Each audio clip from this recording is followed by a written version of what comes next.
The guy will come here. Yeah, the guy will come here.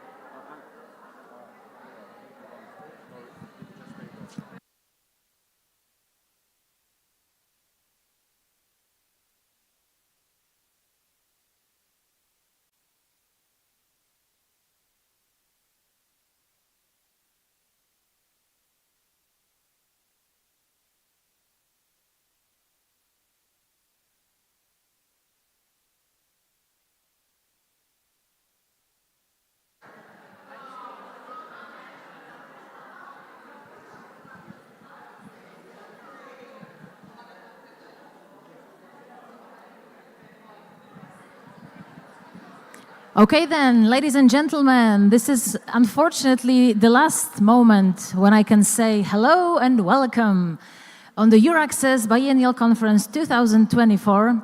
It's such a pleasure for me to be with you again. I promise that I will come back, and I am here on the day 3 of your meeting, of your conference. And I've heard a lot about yesterday. I've heard a lot about the workshops. You had 16 workshops and 2 workshops online. You've been discussing various topics. And as far as I know, there were not only discussions, but also looking for solutions and giving solutions. So I think that that's the most important thing during your meeting here in Poland. I hope you enjoyed Katowice. Yay! So nice.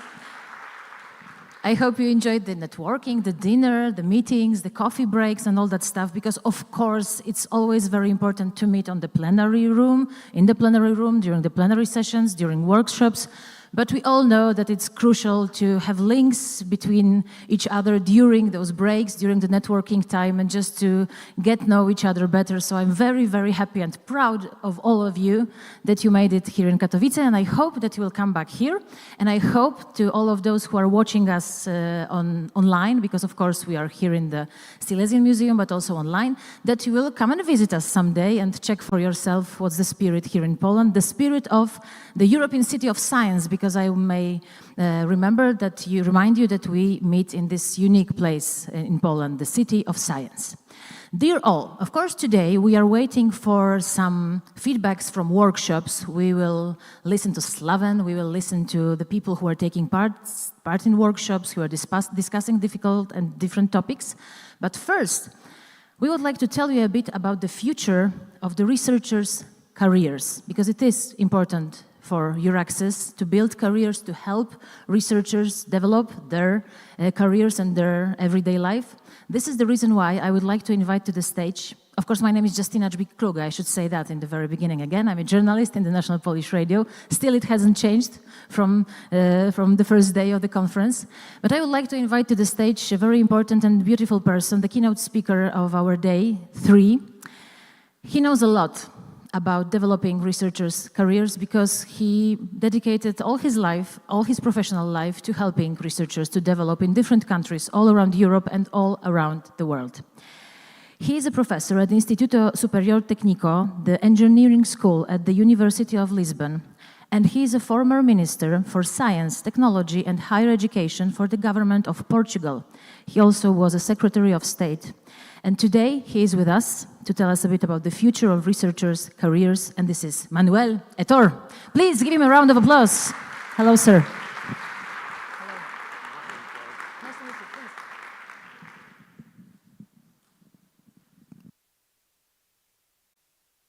It was here. Somebody took it. No, we have 2. Which one do you prefer? I don't know. Thank you. Thank you.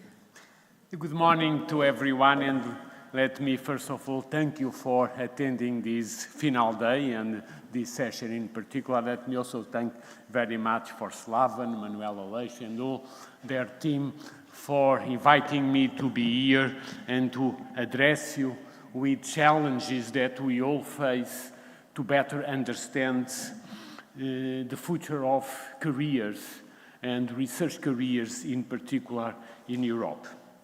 About exactly 2 years ago, in June 2022, together with many other people, including the Initiative for Science in Europe, Jean-Pierre Bourguignon, Martin Andler, and many others, we have launched a manifesto for early career researchers, which essentially builds on the Council conclusions of exactly 4 years ago, in May 2021, where actually the Council of the European Union has addressed this question by calling the need for better data, but also a co-sharing responsibility to better address this issue. Again, within this audience, which you know well, the very many questions and the very many reflections within the research community, I would like to stress that by career, we mean essentially the way researchers are recruited, assessed, rewarded, and eventually their work has been disseminated. And we know that we have a problem in Europe, because when we look overall at the European context, particularly for young researchers, there has been outflows movements, essentially brain drain for many countries, including the largest countries, together with a very positive movement of attracting more and more youngsters for research. And I'd like to start with this point. We should be proud of the way the European Framework Programme, together with many national initiatives, have been able, over the last 20 years, to attract youngsters for research. We have succeeded on that. And therefore, the issue of research careers is, I will say, a good problem to be tackled, because it's the result of the success of many initiatives throughout Europe to attract more youngsters for doing research. But we know that we have a problem on hands, which has become more and more and will become an European issue. And therefore, it requires, in my opinion, an European solution. In saying this, it is clear that I do not represent the European Commission, so the opinions I will report here are my individual opinions on this very important topic. But 2 years ago, this manifesto was reported in many different media, and I'm sure that some of you have read some of these issues. It was also an opportunity to reflect where we are, passing many decades of problems with research careers, particularly of women. And our point is that although some of the drawbacks in women research careers still exist in Europe, we are facing new problems. Some of you may remember about 10 years ago in London, Nicole Kidman did a very nice piece of theater where she was essentially looking at the story of Rosalind Franklin, which was the main researcher involved in the discovery of the DNA. But as we know, the Nobel laureate was not attributed to herself. And these stories, to in some way deny the role of women researchers, have been identified for decades all over the story. And although some of them still persist, we know that we are facing a new time that really induces a new co-shared responsibility at an European level to deal with research careers, particularly governing doctoral training and emerging challenges that young researchers, some of them after many years upon their doctoral degrees, will face. And therefore, I will call for a collective action.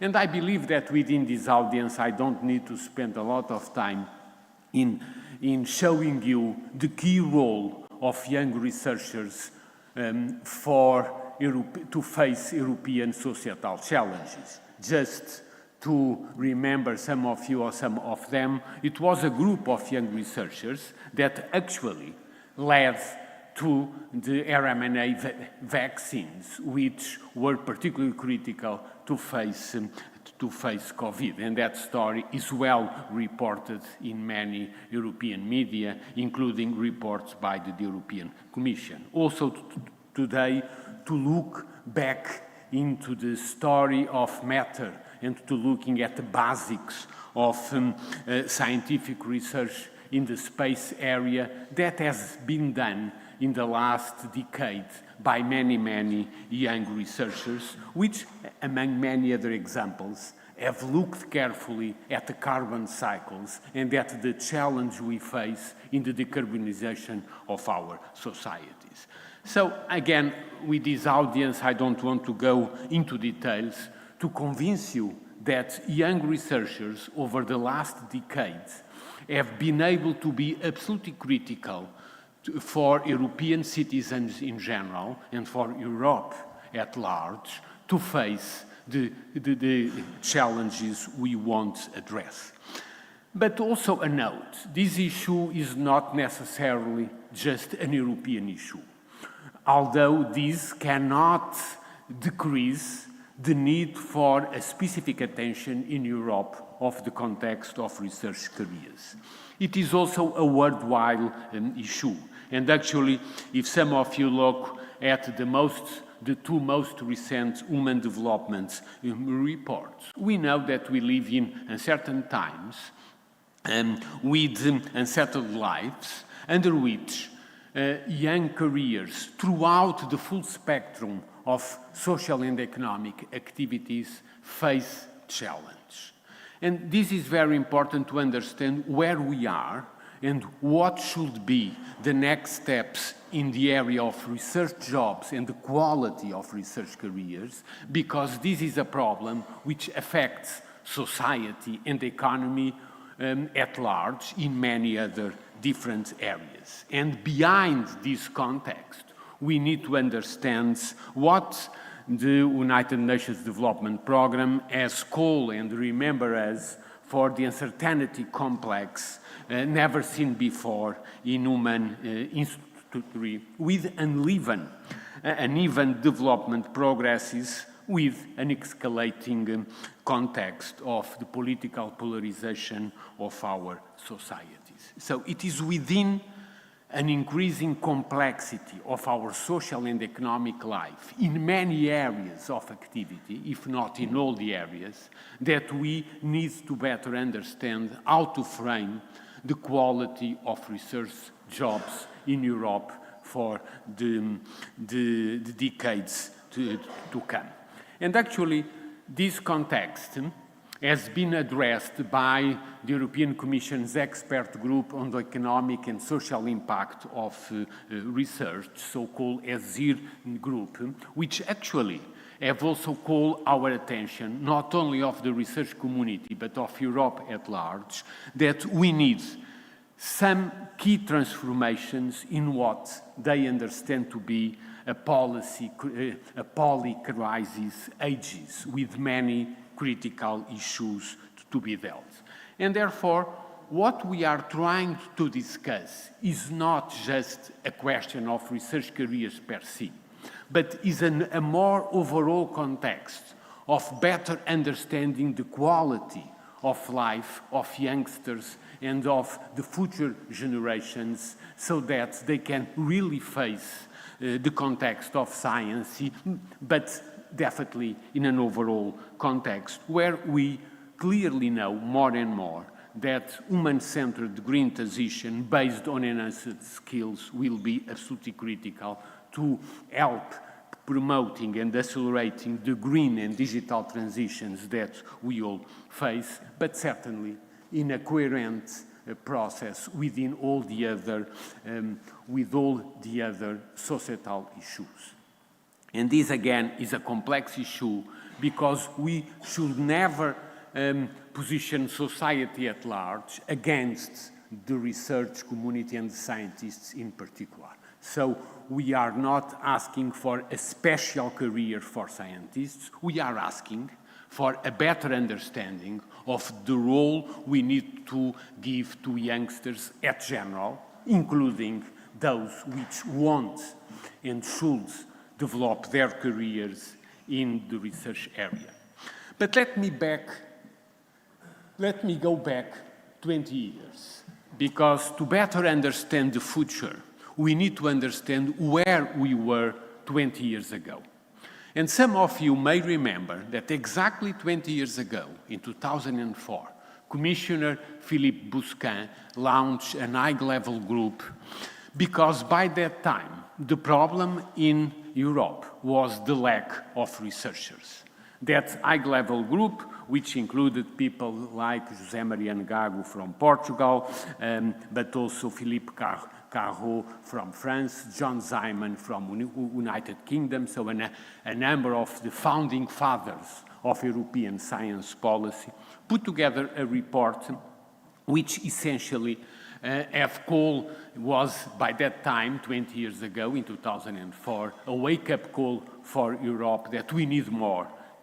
We need more scientists. By that time, the discussion was already on the target of the 3%, also on the continuous context of underfunded of many public institutions throughout Europe, including universities, but also the need to provide a doctoral education which provide a larger diversity of scientific careers. And already by that time, 20 years ago, they call our attention for the need to better understand the evolution of research careers. And again, if we look back 20 years, we should be very proud because all the forecasts included in this report were overpassed. We, European citizens, our countries, our funding agencies, together with the European Commission, have been able to pass this drama they identified 20 years ago, which was the lack of young people going to choose scientific careers. And we see that throughout Europe, with a few exceptions, the number of researchers have considerably increased, with countries which got the maximum concentrations, like Sweden or Belgium, which now have about 14 researchers per 1,000 active people, but also many other countries like Austria, Germany, Portugal, Slovenia. So very rich countries and less rich countries have achieved very high concentration of researchers. So overall in Europe, many member states have been able to attract youngsters for doing research over the last 13 years. And now the average European value is about 9 full-time equivalent researchers per 1,000 active populations, with, again, countries like Austria, Germany, Portugal, and Slovenia getting actually above the European average with 11 researchers per 1,000 active population.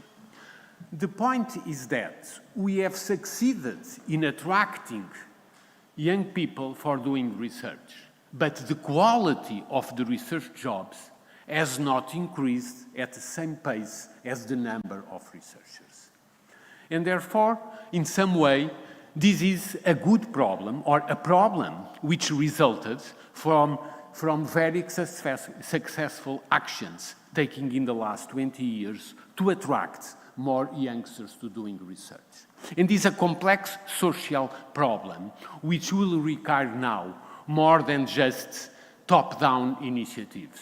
We will need more and more to understand the complexity of this process and to call for a wake-up call in Europe at large to better understand how we need to share responsibilities between institutions, first and foremost, your institutions, then national agencies, and definitely the European Commission, because we are facing an European issue, which is not only of Europe, but we need to deal with Europe to make Europe a strong and robust research and innovation union that attracts youngsters for doing research, and we decrease the brain drain which is affecting many countries, as I will show in a minute. And again, these last 20 years, we know there are very important successful case studies in Europe.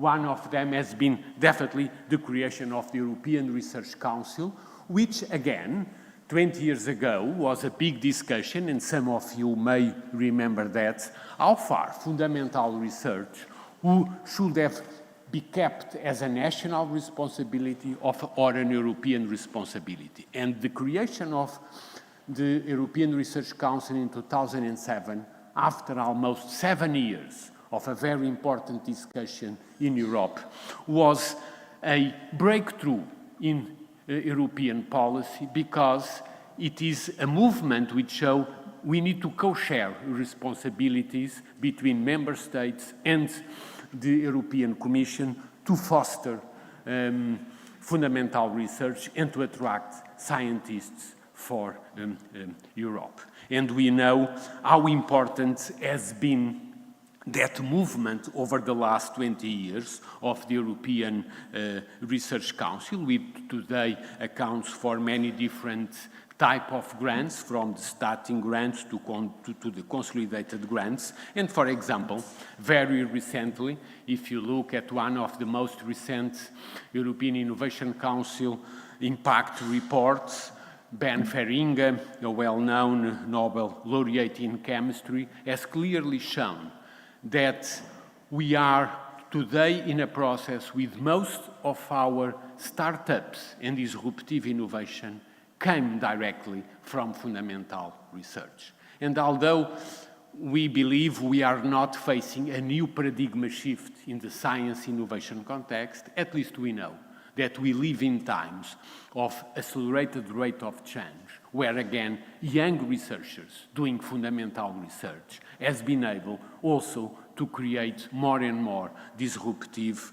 innovation type of startups. And again, this is a wake-up call for the way we need to deal with young researchers more and more doing fundamental research together with disruptive innovation. Another success story over these last 20 years was definitely the Marie Curie actions, which again, the reports show many details, and I'm sure that you are aware of this, so I don't need to go into the details, but in general, the overall impact of the Marie Curie on career trajectories has been enormous. The point is that these two programs, in particular the Marie Curie, have been very much underfunded.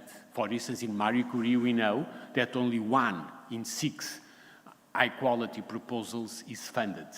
And both programs have success rates below 15%. So one of our major challenge is how to expand this to every single European region and make use of these success stories to better understand the coming decades. So when we look at numbers, very pragmatic, in the last 10 years, the last Eurostat data between 2011 and 2021 have shown that every member state has increased the number of researchers. And today, we have in Europe, in official terms, about 2 million full-time equivalent researchers registered in all our national statistical offices, which represents 1% of the labor force, which is a significant value when we compare with all the areas of activity. Again, if this has been a success over the last 20 years, how can now we look inside these numbers and better understand the quality of the research jobs? Because the overall issue that many of your institutions are facing and many of the stakeholders that you need to deal every day are facing with problems including precarity of young researchers and essentially very short-term contracts, which have been very much associated with an outflow process of researchers. So to better understand the evolution of this issue, we need, in my view, to better deal and understand two critical issues. One is the European diversity, particularly in terms of labor and fiscal issues at member states. And remember that the European Framework Programme has been established essentially as a way to distribute funding through member states. Second is the inflow and outflow of researchers across the different member states and the context under which we know that we have these days an increasing brain drain for many large European countries. So overall, the idea I will like to bring to you is that we need to have a collective action to really build what I will call a research and innovation union, not just to have processes of distributing funding across member states, but essentially to join forces to look at this as an European context and effectively create a research and innovation union which deals this from an European perspective. But let me give you some data to try to convince you of these several issues. First and foremost, if we try to plot the R&D expenditure as a function of GDP over the last, say, 25 years, and these are the most recent data available in the vertical, which is essentially the target, I'm not sure if I can, yes. This is the target of the 3%, so here I have R&D expenditure for GDP, and here I plot the expenditure per researcher, 1,000 euros per year. And we see a large diversity of situations across all our member states, essentially with the top countries, Belgium, Germany, Austria, and Sweden, the only countries which are above the 3% and have the highest expenditure per researcher, essentially above 200,000 euros per researchers. On the bottom part, we have countries including Poland, my own country, Portugal, which have essentially been able to increase the overall expenditure per GDP. And these countries, in this term, face unique challenges because of the European rules on public debt, and therefore, who controls this evolution are essentially the treasuries and the Ministry of Finance, and still have considerably low values, about 1/4 of this relation. And then we have a number of central countries. Certainly, we need to understand the decrease in the expenditure for research in France and in countries like in Italy, which has been very much associated with the brain drain these countries are facing over the last years. But again, this large diversity of situations are very much associated with the process we have been distributing funding, and essentially because we don't have a research union, and certainly labor and fiscal issues are national issues and not dealt by the European Treaty. And therefore, we need to look at the careers issue, understanding that some of these differences will continue in years to come, although the enormous evolution some of these countries have done, and the need to better understand cohesion funds to better deal with this large diversity of situations. And also don't forget why we are facing in some of these countries, including large countries like France and Italy, we are facing a brain drain to the United States because even in average terms, the average European funding per researcher is these days less than half of that in the United States. So we need to better understand how to deal with this issue. And to really clarify this situation, we need to deal with two different variables. One is the overall funding, which is essentially funded or driven by financial schemes and definitely the political will, but overall is framed under the gap of the limits to public debt in most of the European countries. Most importantly, though, is to look at the funding per researcher and understand why we have these differences and why they will be kept in the decades to come. And this funding per researcher is associated essentially to three main issues which are dealt in Europe at a national level. First and foremost, the structure of salaries, because when we look at research expenditure, we are essentially look at the salaries to our researchers and the support staff. And those, we know, depend on national structures, and they are not within an European responsibility. Then the career development, and this is essentially an institutional issue, an institutional responsibility to better promote careers. We know that we have a few examples throughout Europe, particularly in the Netherlands and in a few other situations in leading European institutions, where actually we have been able to find inverted pyramids. So people in the top positions with larger numbers than in the bottom positions. But still, most of our institutions keep a very traditional high pyramid of careers, and this is a context which will require transformative agendas within most of our institutions. Last but not least, when we understand the funding per researcher, it is not just a question of the careers of the researchers themselves, is also of the support staff.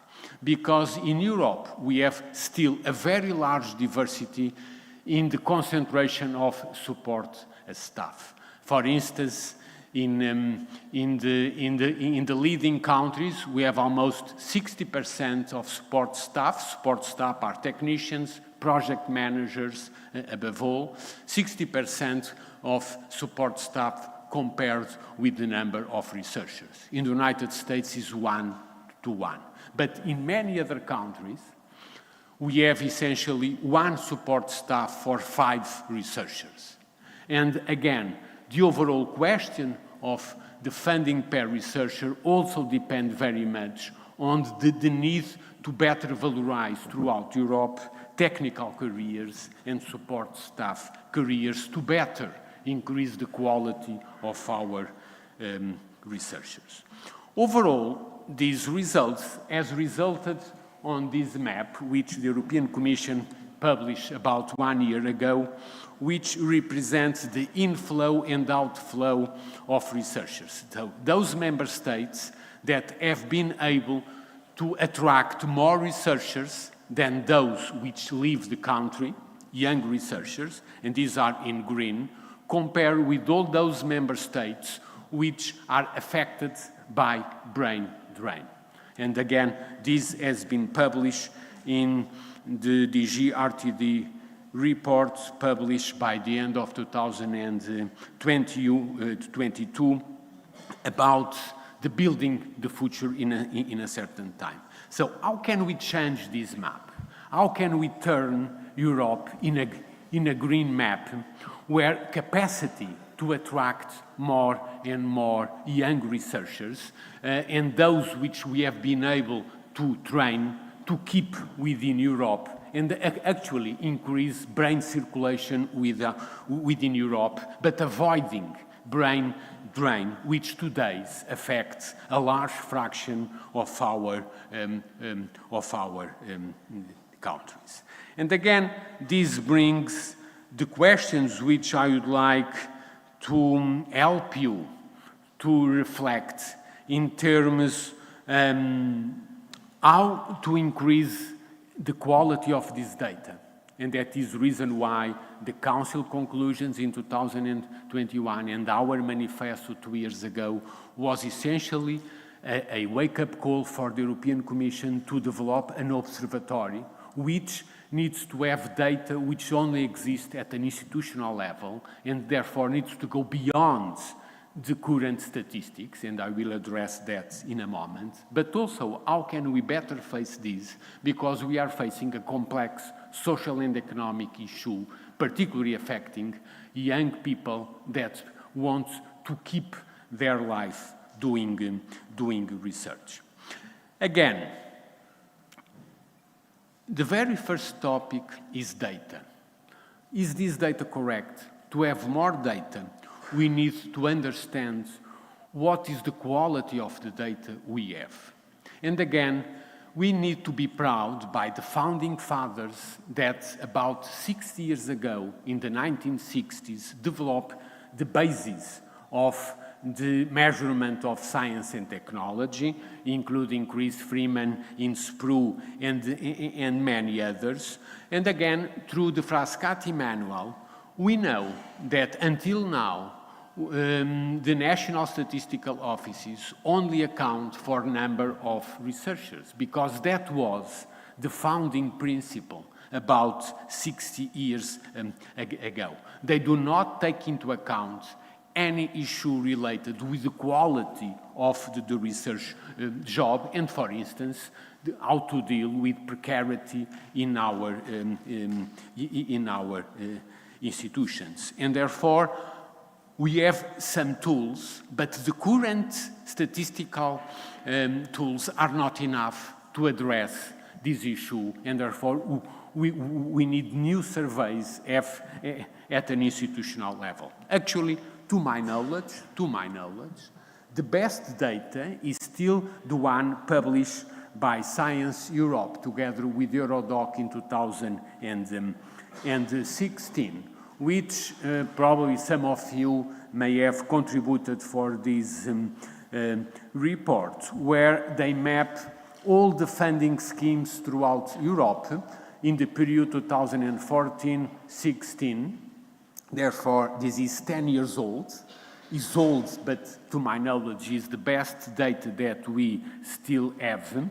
And essentially, what they found is that most of the public funding schemes including the European funding schemes, have funding essentially through projects which last in average for between 2 and 5 years, but most of the project for 3 years. And this report again calls that the question of research careers is essentially associated with the short-term project funding that most of our institutions depend on.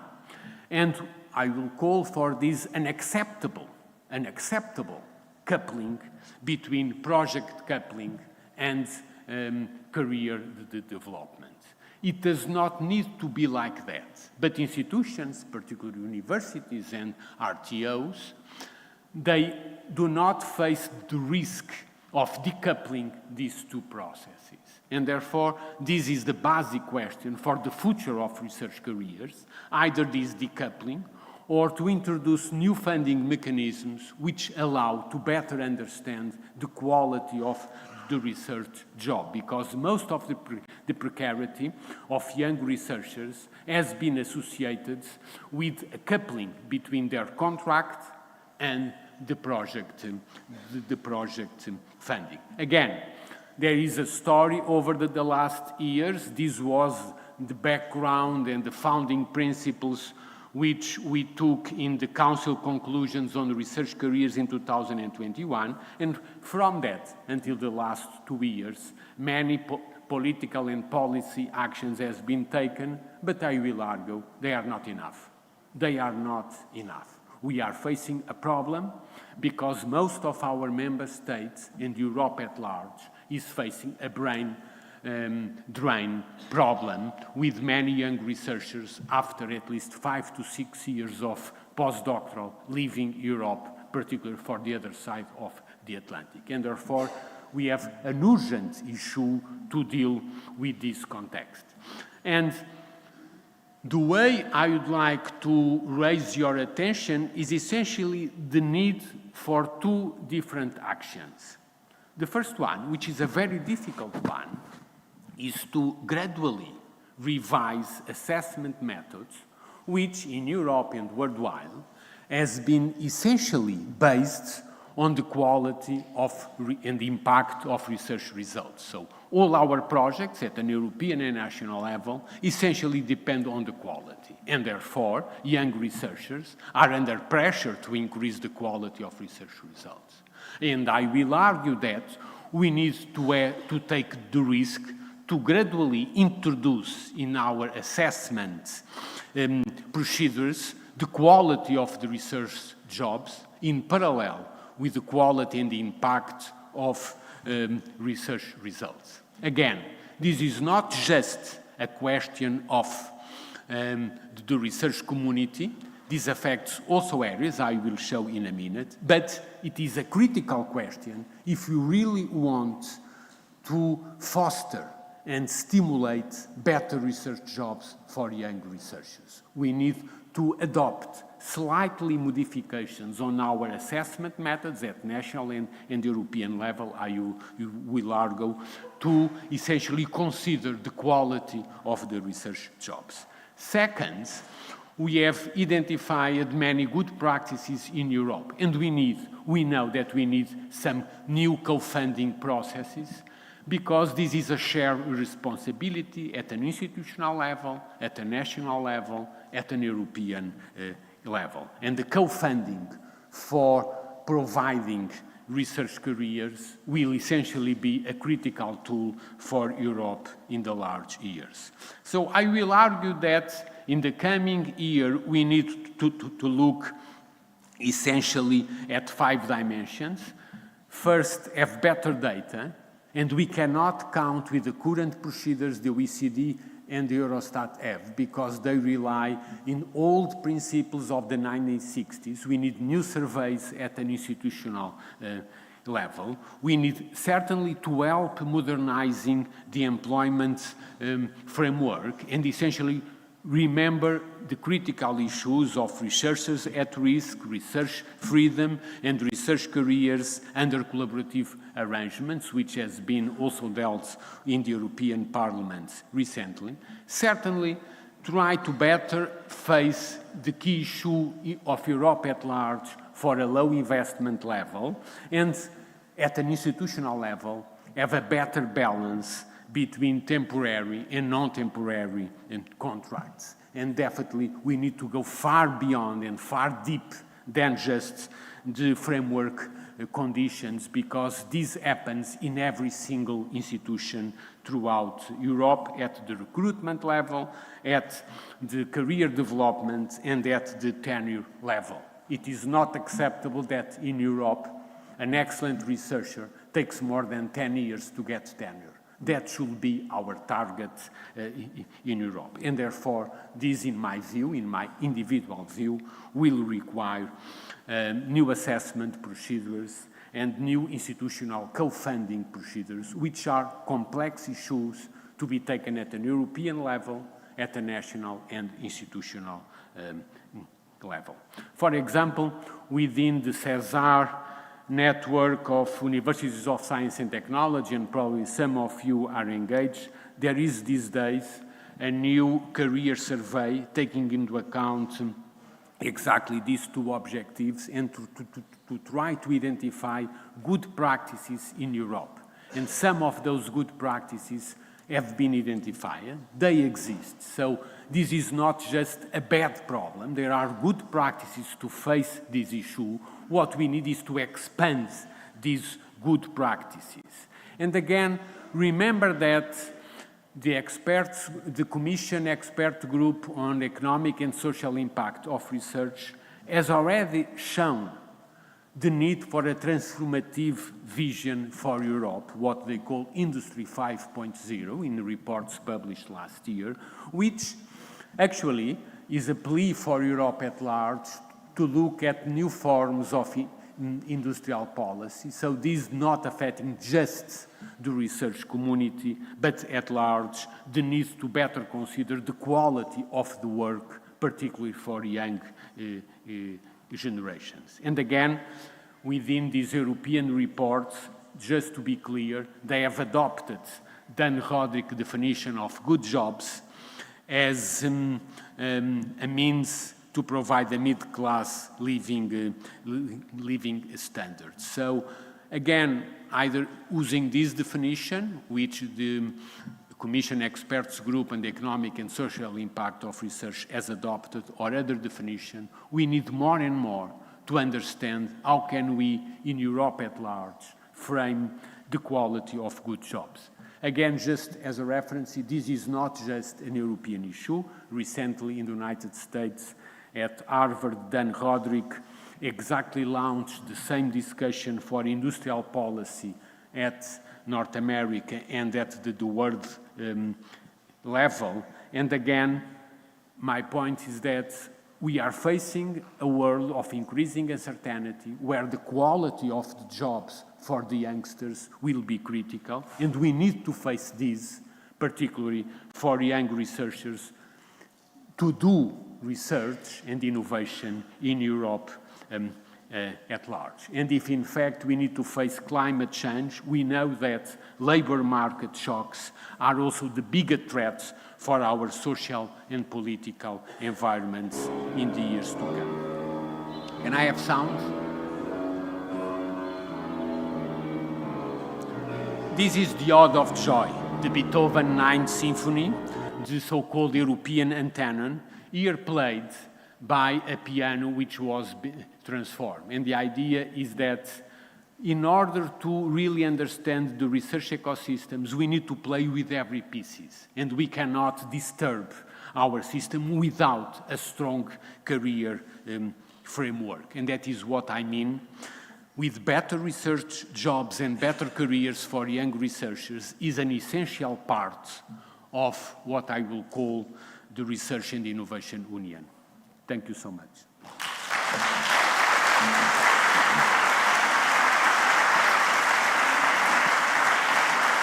Thank you, sir. Manuel Etor. Maybe I wouldn't call it a debate, but I will call this part of the meeting a short question to you, if I can ask you a question and ask you to answer briefly. As a journalist, we always like to have, short answers for everything. I know usually when our guest in the studio says, I don't know, it depends. When I ask a question, what is something, and he says, it depends, the whole fun begins. But today I need a brief answer. Sir, if I may ask you about the role of EURAXESS, because here in Katowice we are celebrating the 20th anniversary of this unique network, EURAXESS. So what should EURAXESS do? One thing, one goal, to make the research careers look more sexy for young people, more cool for young people. One thing, and only one thing.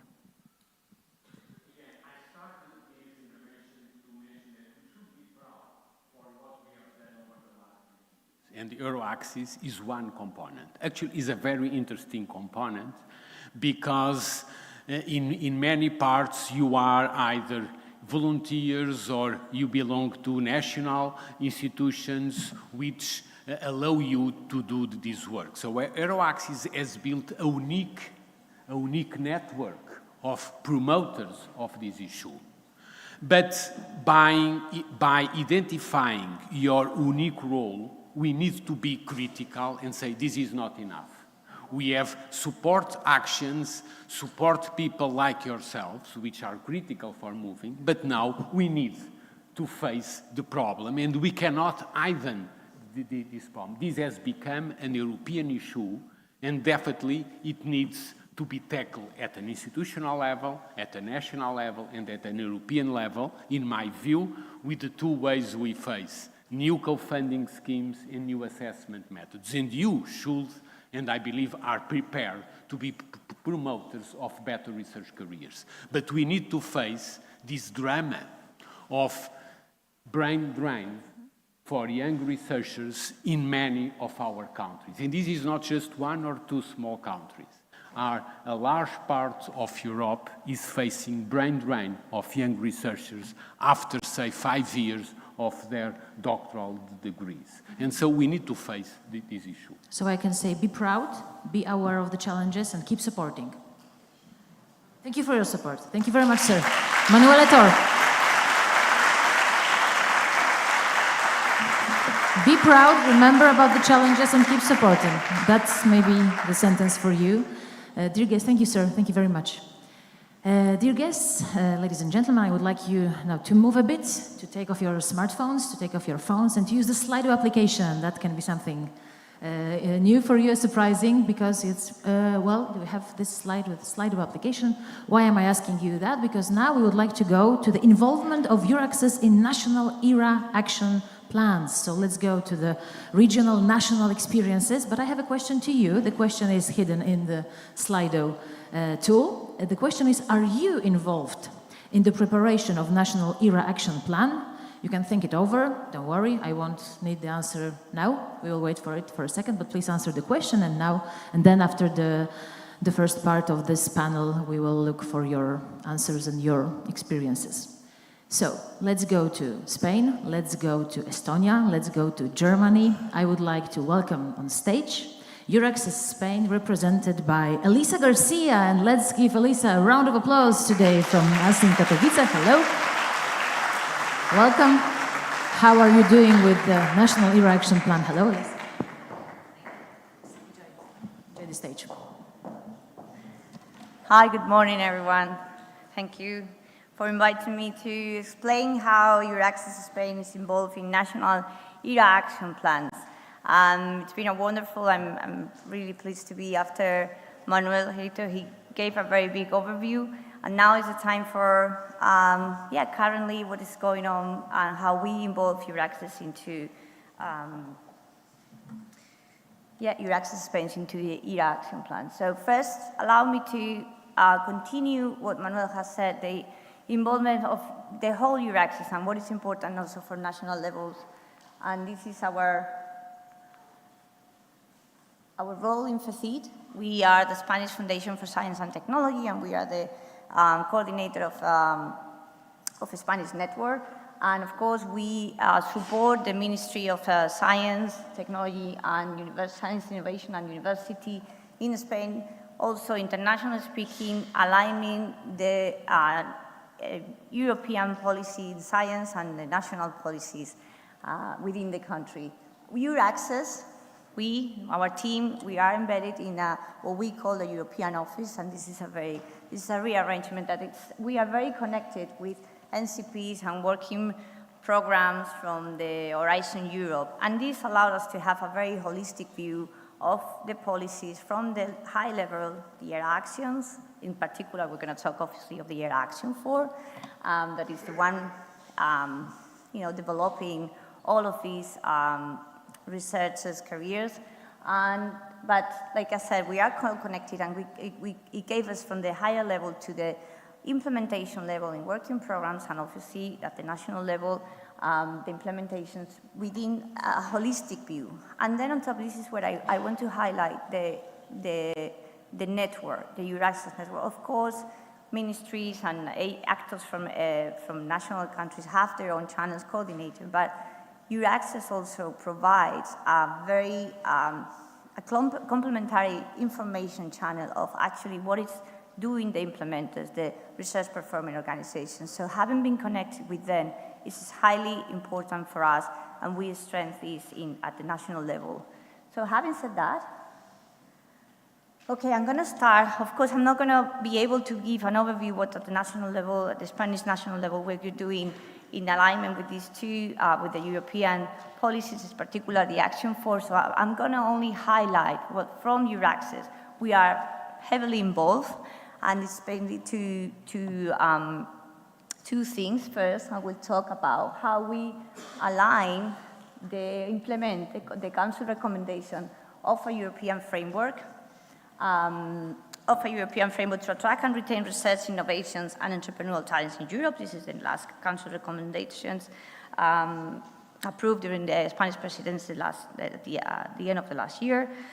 And then I will highlight how we try to implement the recommendation 5, that it says all researchers, regardless of their actual status and sector of employment, who perform research activity should be framed in the following profiles. You know the profiles, R1, R4, because for EURAXESS this is not new.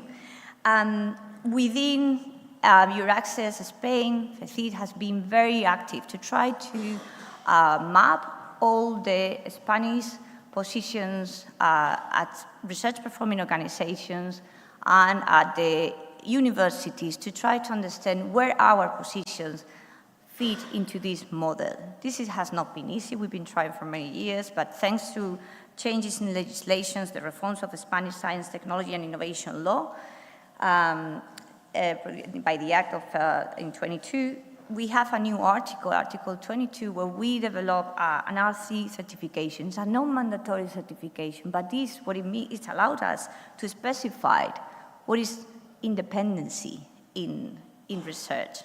And this is a key point of R1, R2, R3, 4, is the variable that is changing. So this allowed us to facilitate, to create this in coordination with the Research General Secretariat and the University General Secretariat to map all of our positions within the universities and within research performing organizations that stem from 2 different laws and allowed us to put it in a very simple and colorful diagram that is all of them are R1, R2, R3, and all 4 positions.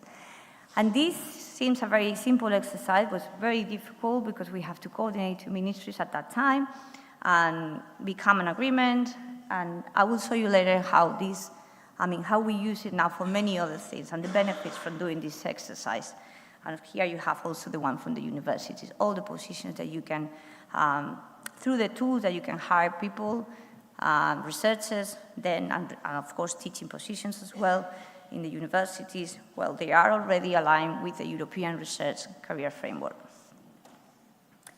Okay, now the second thing I would like to bring here is that the Research and Innovation Talent Attraction and Retention Plan, National Plan. This was an interministry plan coordinated by the Ministry of Science, Innovation and Universities. It was running from 18 months, from 2022 and 2023. But the good news is that the operatively wise is incorporated into the current state plan of scientific and research and innovation, running from 2024 to 2027.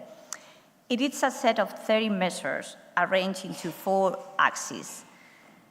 Of course, I'm not going to talk about all the 30 measures, but I would like to highlight the axis 1. It's more opportunities. It's dedicated to more opportunities and better conditions for the development of scientific careers in universities and public research organizations. Axis 2 is remove barriers and create new incentives to attract international scientific talent to the public sector. Axis 3 is dedicated to promote the incorporation of international scientific and innovation talent in private sector, which is very important and again, once again, aligned with the Council recommendations.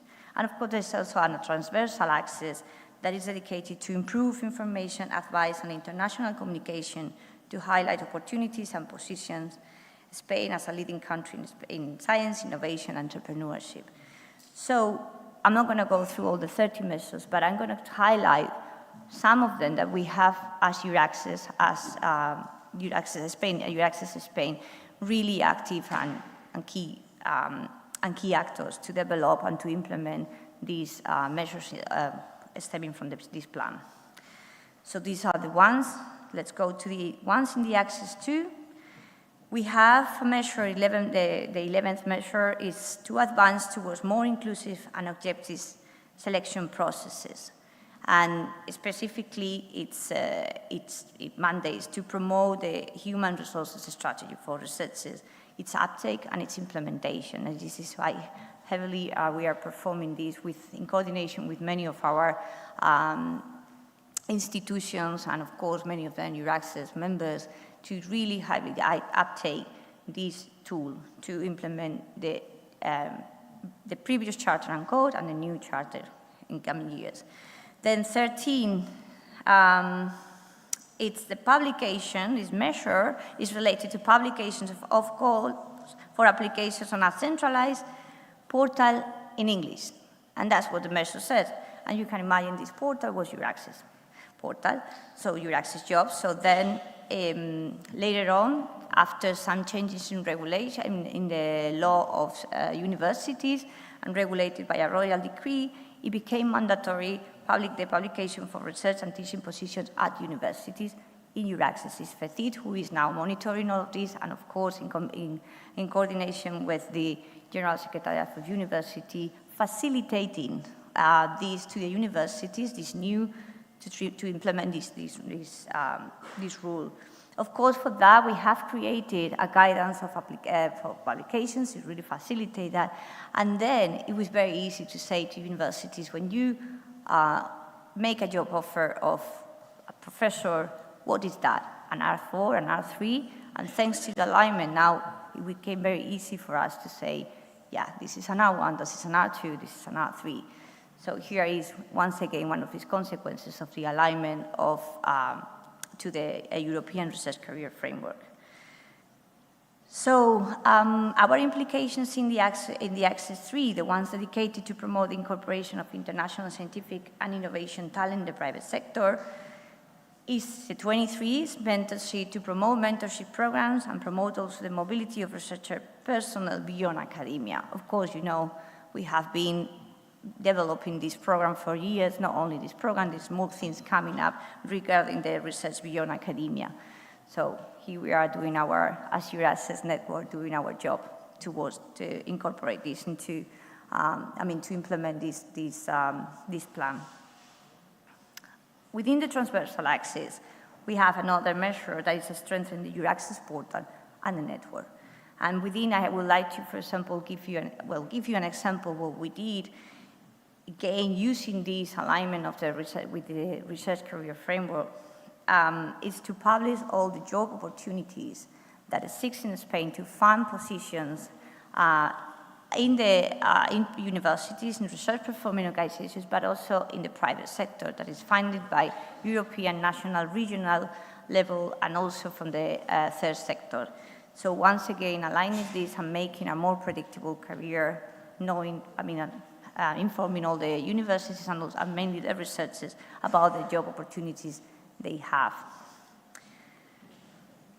And then the last one is to encourage the development of welcome, reception, and talent attraction offices within institutions. And this was deployed by a call. It's been already in 2023 and 2024 of 11 million euros, where it has two modalities. One is the preparation and management of European projects, and facilitating, the modality B is facilitating the attraction of international talent. And these awarded institutions, what they are creating is the equivalent of a welcoming center, and it's a EURAXESS center. So here we are again. So this is all from my side. Thank you.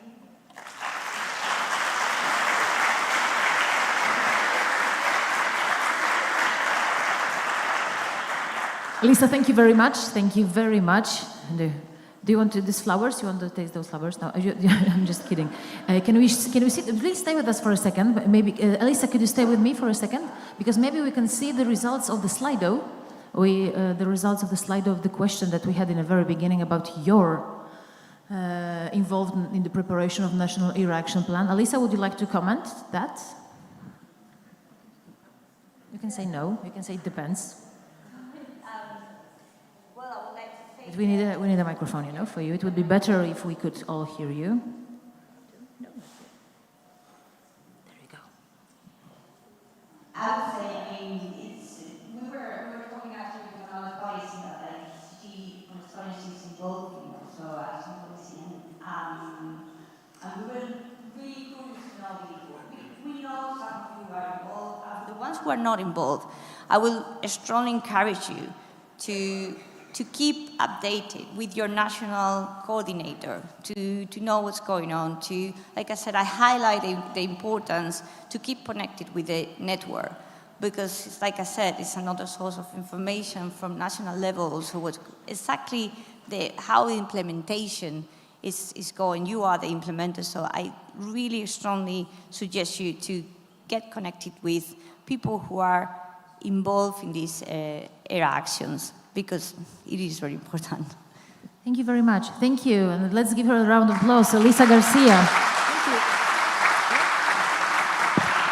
you. Maybe I should ask Thank you. I should ask this Slido question again and then show the results after the speakers, and then we'll have different, proportions. We'll have like 60% yes, and then 20% no, maybe. We'll see it. Okay, thank you very much. And now I would like to, she's already ready. Yeah, she's ready. She's ready to come on the stage. Please welcome Siri Kolka. She's from the Estonian Research Council. She actually is a senior advisor in the Estonian Research Council. Of course, she represents EURAXESS Estonia. That's the time for applause. Hello, Siri. Nice to have you with us today. Thank you. Thank you. So also, hello, good morning from my side. I'm Siri Kolka from Estonian Research Council, and I'm a country coordinator PHO for EURAXESS Estonia, but also having quite some other hats, wearing some other hats as well. And thank you for this opportunity. Thank you. Thank you for this opportunity to introduce or speak about the Estonian approach to EURAXESS and how EURAXESS Estonia, or this country coordination role, comes into play here. So it is, I don't know how many of you know, but Estonia was among the few countries that decided to commit to all EURAXESS once the policy agenda was announced. And how so? Was the reason that our ministry saw immediately possibilities to connect the actions with the priorities of Estonian research and innovation strategy that is concluded in the strategy for Estonian research, development, innovation and entrepreneurship, and that lasts until 2035. So on the slide here, you see the key priorities for this, consisting of research in Estonia would be high level, effective and diverse. This point has a relevance for everything what we are doing. Estonia's development would rely on research-based and innovative solutions, and our business environment would encourage entrepreneurship, growth of knowledge-intensive enterprises, more higher value-added products and services, and investments would be made in all regions of the country. And the key development fields in the strategy that are agreed upon include 4 smart specialization areas, digital solutions across all areas of life, health technologies and services, valorization of local resources, and smart and sustainable energy resources. And in addition to that, we have the viable Estonian society, language and cultural space development field as a natural need. And what is important to understand here is that this strategy is not only a strategy of Ministry of Education and Research. It is also a strategy very tightly connected to our Ministry of Economics, the activities, but all over the rest of the ecosystem, be it, for example, the climate ministry. So, and this feeds into the approach that we have for the EURAXESS in this small country by its size, and even more so by population. So we have 1.3 million people only living in this country, and we have to make sure that we are as efficient as possible. So my colleagues in the ministry have also taken this approach of like a whole of government approach already for this planning EURAXESS policy agenda time frame, in engaging actors from relevant institutions outside this ministry. So, and it's not only ministries, but it's also organizations like, for example, Research Council, where I am situated.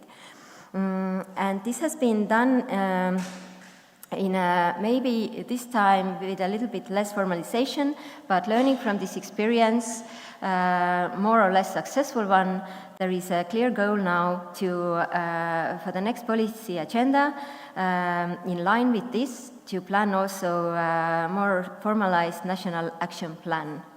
And the main, the key thing here is that we would involve these people who would feel most probably in the best way the ownership of the topics, because they are the topics of their daily work. And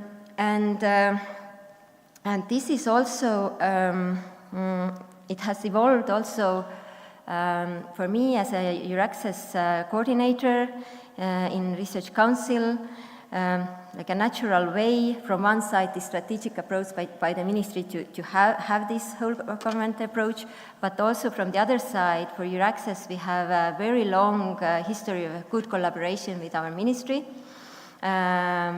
And not only one ministry, but also when it comes to different regulations through our ministry, we get to comment on the legislative documents. We have been doing so. I think I inherited this way of work when I started 10 years ago in EURAXESS. And in a daily basis, we have been also collaborating a lot with other state institutions for training our employers, including Police and Border Guard Board or Taxation Authority. So it has been, I would say it has been quite nice and effective workflow. And building on these two axes, it was quite natural that the ministry colleagues also turned to me when the EURAXESS 4 working group started working, and they involved me to this work and have appointed me to represent Estonia in these working groups, meaning that the EURAXESS 4, the research career action, as well as and now also I'm going to be participating in the mutual learning exercise on researchers' careers. And but that's not the full picture actually, because some other topics for the actions are also tackled in my organization. So in Research Council, I'm also engaged sometimes to the discussions of related to Action 3, research career assessment, which I would really emphasize a little bit also in this community here, to be as aware about it as possible, because this is the other side of our coin. And when it comes to this one line, of course, it's not the full, for the full picture, but the line of the assessment of individual careers. So there is this line of work inside COARA, and I think this is important for us to be aware of and updated about the developments there. As well as for the Action 5 for gender equality and inclusiveness, also I would say it's a rather ad hoc approach, how I'm sometimes also involved in the discussions and kept in line. So this is how we work together, and I'm not saying that having those different hats is always easy or that it doesn't pose daily challenges, but I would not regret for a moment, because I really feel that this is most beneficial, and it's a two-way benefit that we have from this, because being close to the ground, to my network members, getting their input, exactly what Elisa was saying about, I have an opportunity to translate your worries as much as I can to the policy documents, and at the same time, I get so much better picture on the understanding and comprehension of the European Commission goals that are aligned with the member states' goals. So, and it makes me, being part of these working groups, gives me, it gives different understanding, more deep understanding, more detailed understanding, for me to be able to translate into more simple language to the actors on the ground. Because in my experience, it's not enough if you have a document to read. It's even quite little effect if we have 10-minute presentation at a meeting about new developments. But you actually start understanding these things if once you're involved. It is again about this human connection, that starts this, creates this understanding, and that EURAXESS is also in its nature about. Only very briefly, some good examples in the field, on the ground, that we have done in Estonia is that some key developments. So there are other acts that are regulating the careers, like the Higher Education Act. And in 2019, the possibility for creation a tenure track model for our autonomous universities was created, and it was also taken up by the institutions. So now we are in this position, in this situation of transforming. The institutions have already introduced the tenure track systems models, and a few, two more interesting things, that we also reformed our doctoral studies, making most of the PhD position as state-funded junior research fellow positions with a minimum amount, like average salary of Estonia. Of course, the institutions can pay more if they have possibilities for that. Another version is the industrial doctorate with a cooperation agreement between company or another institution and university. And there is also sort of a voluntary PhD studies if the university has capacities for training more students that would not have the contract. And we also have intersectoral mobility support for researchers, and we've had it before, but something that I really appreciate that was introduced in the latest round is that now it's two-way. So academia can also bring in experts from other sectors. It's not only one way. From academia to outside. And besides that, of course, we continuously have international mobility funding schemes, and something that is maybe supporting the what you saw on the previous slide about the tenure track is that also a little bit the situation has improved with the percentage of funding of the baseline funding compared to the competitive funding for our researchers. So these are the specific steps that we have been trying to take as a state to improve the situation for researchers' careers. And that would be all from me.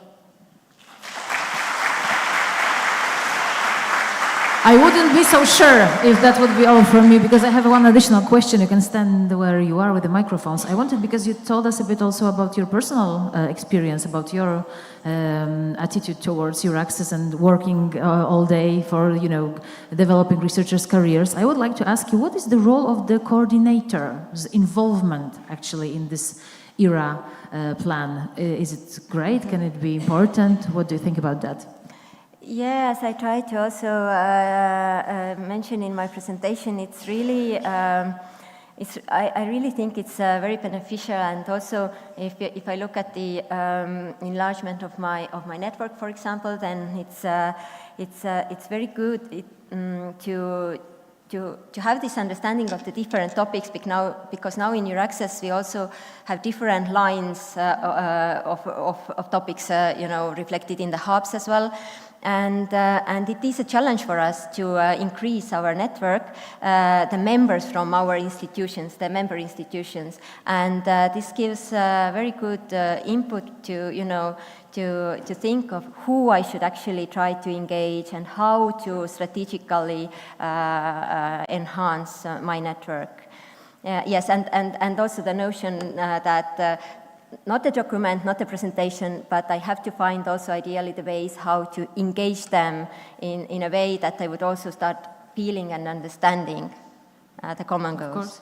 Thank you very much for engaging us today in your presentation. Thank you so much. Siri Kolka from Estonia. Thank you. And now, there is one person here in this plenary room who is wondering, what kind of question is she going to ask me after my presentation? Oh my God, what's this question going to be? We'll see. We'll see. I would like to invite to the stage. I would like all of us to go to Germany now, and I would like to invite to the stage the representative of EURAXESS Germany, Vitaly Bondarenko, and let's give him a round of applause. Hello and welcome, and I hope you enjoy your speech. Nice to have you with us today. Thanks a lot for this nice introduction, dear Justina. As I understand, we need to speed up a little bit now. Yes, we need. Yes. How much time can you give me? How much time do you have? I thought that you already I finished. have the entire day. Just do your job. I will hear. If you just do it Okay. for 1 hour, I will come back. Let's try to be brief. Good morning, dear colleagues. I'm Vitaly. I coordinate the German EURAXESS network. And after having celebrated the 20th anniversary of EURAXESS in the last 2 days, now, dear colleagues, this is the right moment to turn to our future and to look at our common challenges we need to master together. And in this regard, there is one thing that is currently bugging me in particular. And I would like to start with one simple question to all of you. In my hand, I'm holding a very important document. This document is so important that I have even printed it in color and put it in a plastic folder in order to protect it. This document was issued by my employer. The name of my employer is indicated here, my name is indicated here. It is stated here that I'm currently on a business trip to Katowice, Poland, and I'm required to have this document all the time with me. And should Polish authorities decide to check it, and should they quote me without this document, I may be severely punished. The fines vary from several hundreds of euro to several dozens of thousands of euro.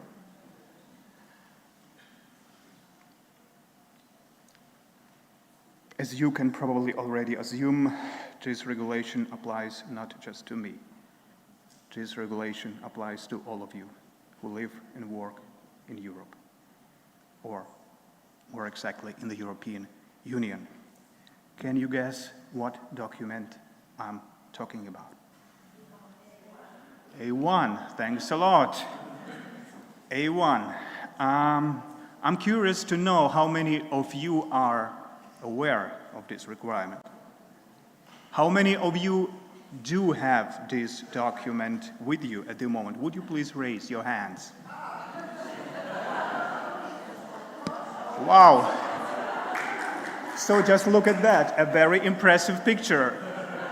Dear Anya, dear Monica, dear Polish colleagues, a great opportunity to make a lot of money.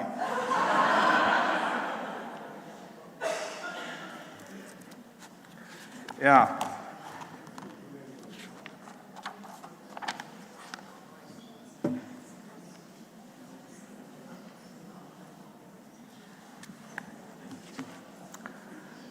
The purpose of this A1 certificate, for those of you who have never heard about it, the purpose is very simple. It serves as a proof that I'm covered by social security in my home country while being on a business trip to another European country. A1 certificate is a part of the EU regulation on coordination of social security. And the requirement to possess A1 certificate this requirement applies to every worker. And of course, this requirement do make sense because it helps prevent unpleasant things such as wage dumping and social security fraud in certain sectors, such as, for example, the construction or the transport industries.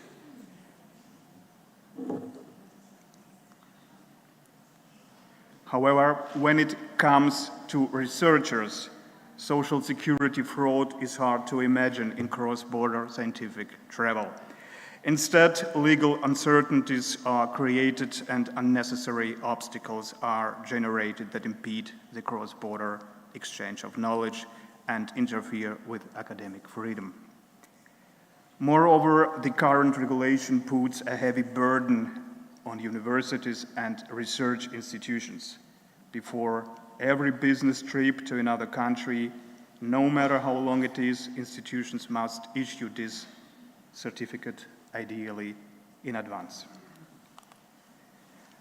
I think we all agree that this regulation contradicts the aim of the EU to strengthen the European research area. On one hand, the European Commission regards the mobility of researchers as an asset and wants researchers to be mobile. On the other hand, with this regulation, researchers are impeded in their mobility.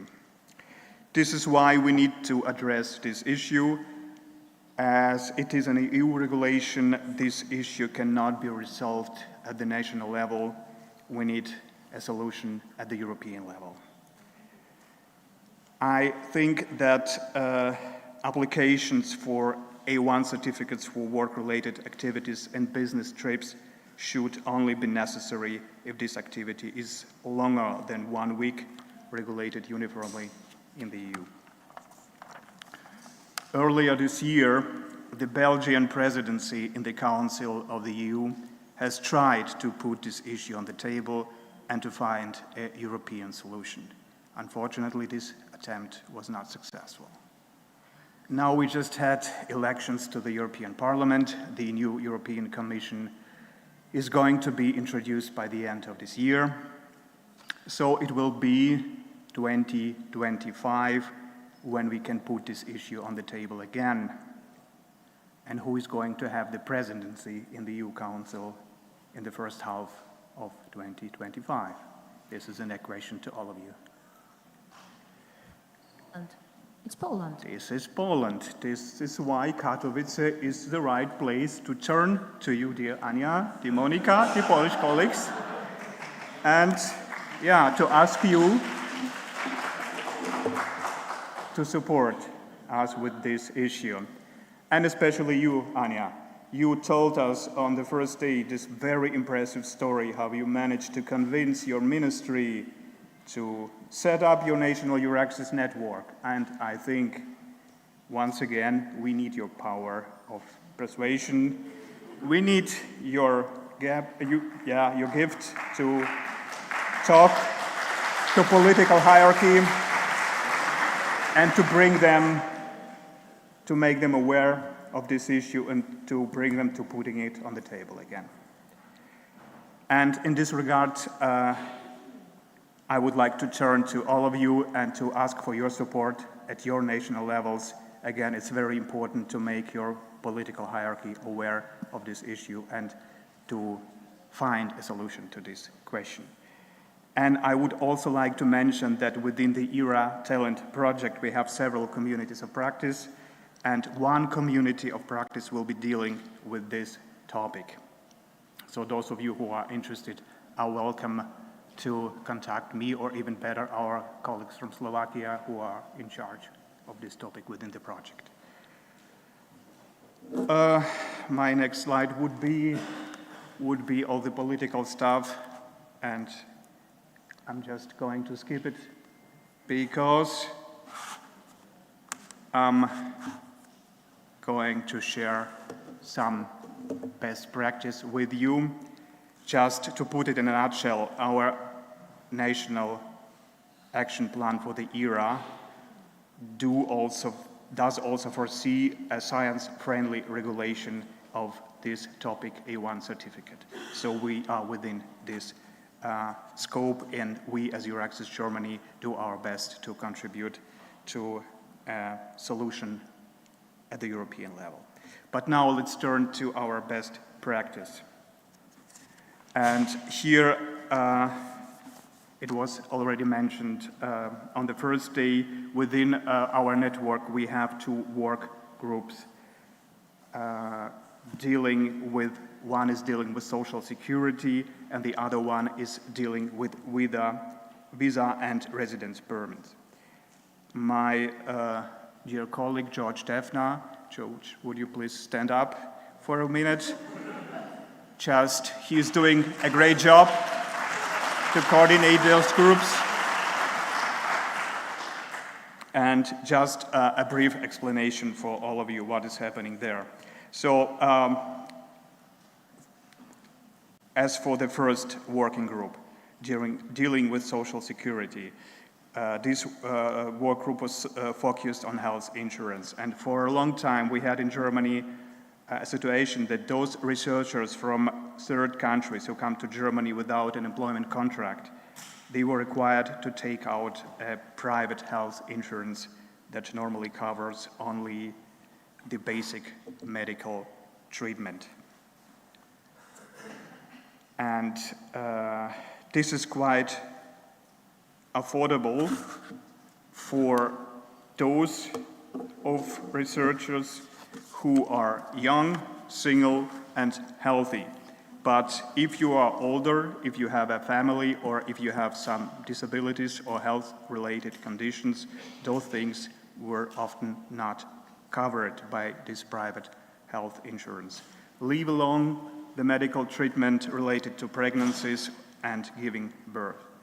Due to this situation, we lost every year a significant number of researchers who were simply not able to afford this health insurance in Germany. In our view, the solution to this issue was to grant access for this type of researchers to the statutory health insurance in Germany. This is why we prepared a position paper to our ministry and pleaded for opening the statutory health insurance for researchers without an employment contract. And from March 2024, this optional access has been granted as a part of the National Skilled Immigration Act. Now, all researchers coming to Germany without an employment contract may access the statutory health insurance, and in our view, this is a significant success we have achieved so far. And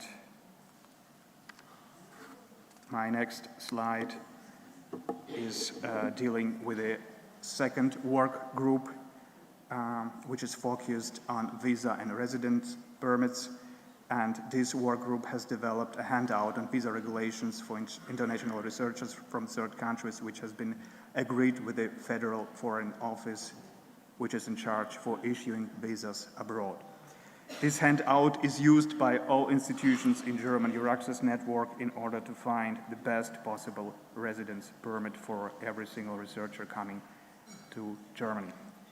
So I hope I was brief enough, and that's it from my side. Thank you for your time.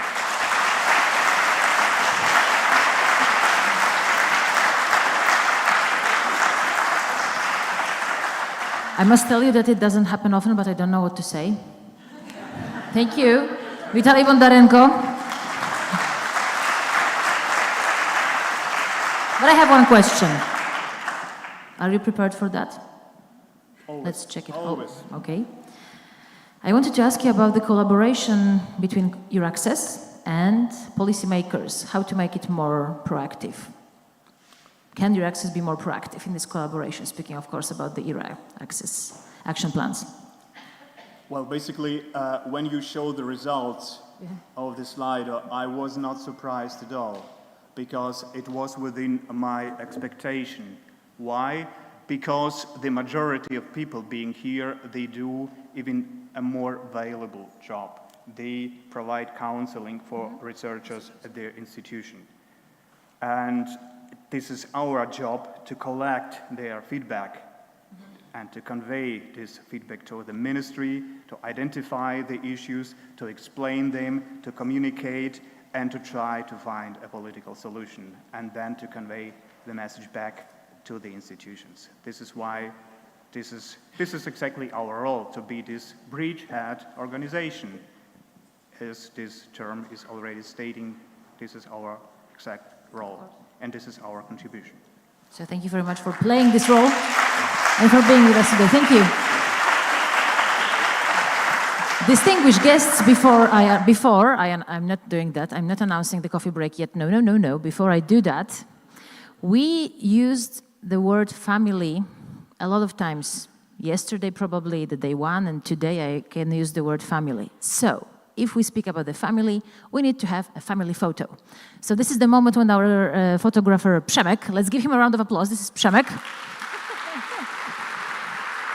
He wasn't prepared for that. He hates me at the moment. Przemek will take a huge picture of you here in Katowice. You can say EURAXESS and smile, because it's good. Just open your eyes. We have a lot of people here. It's always when somebody is like this on the picture, it's just stay straight, yeah? Say EURAXESS and look at Przemek. 1, 2, 3, everybody, don't breathe. No, no, still no breathing, no. Oh, something is wrong with the camera, no. It's so nice you believed me.